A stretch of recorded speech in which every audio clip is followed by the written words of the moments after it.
खालो ना भांग के बोला बाबा बोला बाबा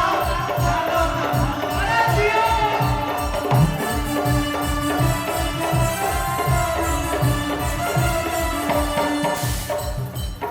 औरी बाबा जौन भोला बाबा होले भैया रुको जौन भोला बाबा होले ऐसे उनका नाम भोला हो तनिके में खुश हो जाए हैं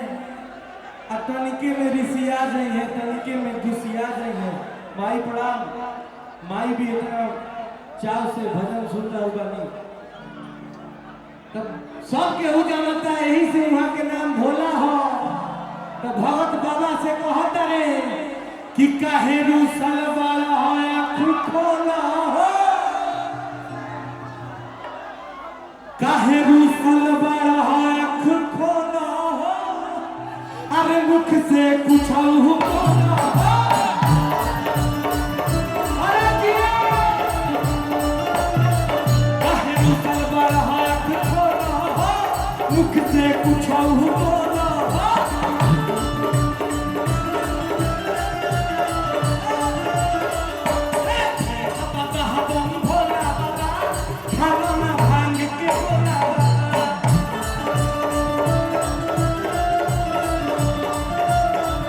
भैया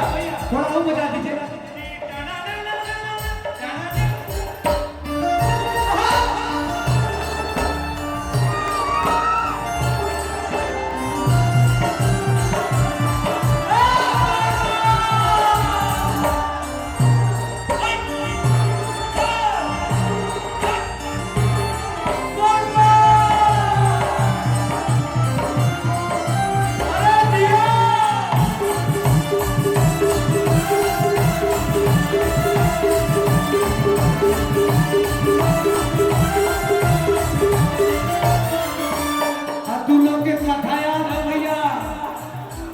कि बाबा पार्वती जी कहानी बाबा से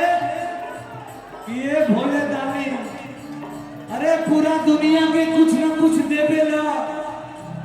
अरे तनी हमारा बदे कुछ बनवा दा महल बनवा दा मड़ई में रहत मन बिया गई बा तो बाबा पार्वती जी के कहले सोना के घर बनवैले सोना के लंका लेकिन ओमे रावणवा पहुंच गए रावण कहला कि बाबा हम पूजा करैले बानी हमरा के दक्षिणा में ही घर दे दो मन करे दे अब बाबा के दानी देखो बाबा एक बार कुछ नहाना ना सोचले सोना के लंका दे देवे अपने भिक्षा मांग के जियले कैसे कि दिल सबका के महलिया तारी बाबा दिल सबका के महलिया तारी बाबा ए भैया अपन के रहेला भिखारी बाबा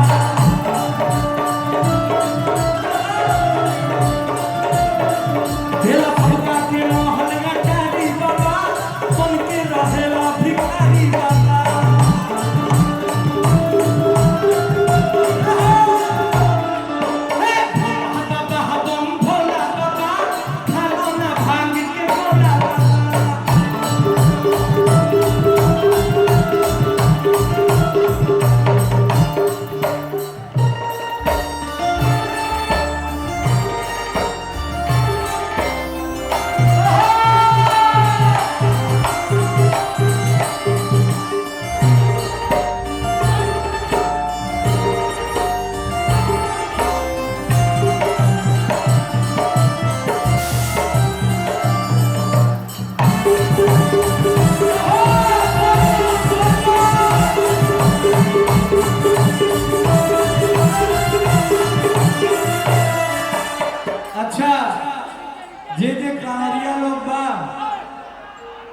बाबा के नामे दवाई होला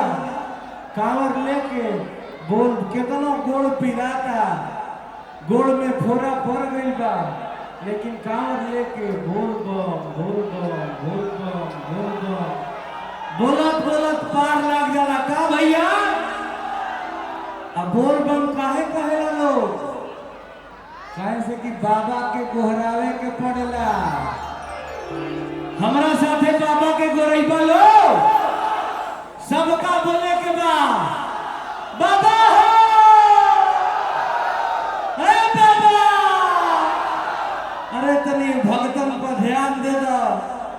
हमार भाई सब जवन भी मनोकामना अपना मन में रखले बड़े, केहू के पुलिस बने के बा पुलिस बना दो भैया निहन है। और दरोगा इंस्पेक्टर साहब खड़ा बनी, एमे कितना लड़कन के मन हुई कि हम पढ़ लिख के इंस्पेक्टर बन जाई। तो बाबा हमारा भाइयन के मन के कामना पूरा करो, कैसे कि हमार भाई तोहरा के गोहरावत रे। कैसे भाई कौन कि देखी सेवकारा और गोहरावत रे। हे बाबा कि देखी सेवकारा और गोहरावत रे, मन जाई बाबा मनावत रे।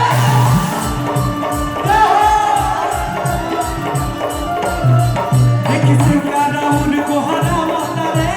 मन जाई बाबा मनावत रे।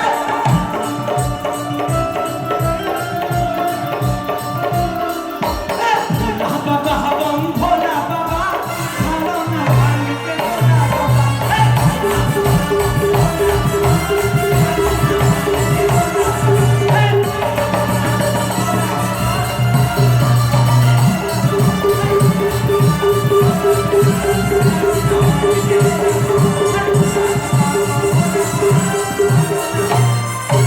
अरे भोला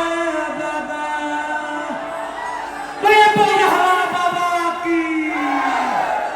एक बारी हमरा खातिर दोनों हाथ सब के उठाई,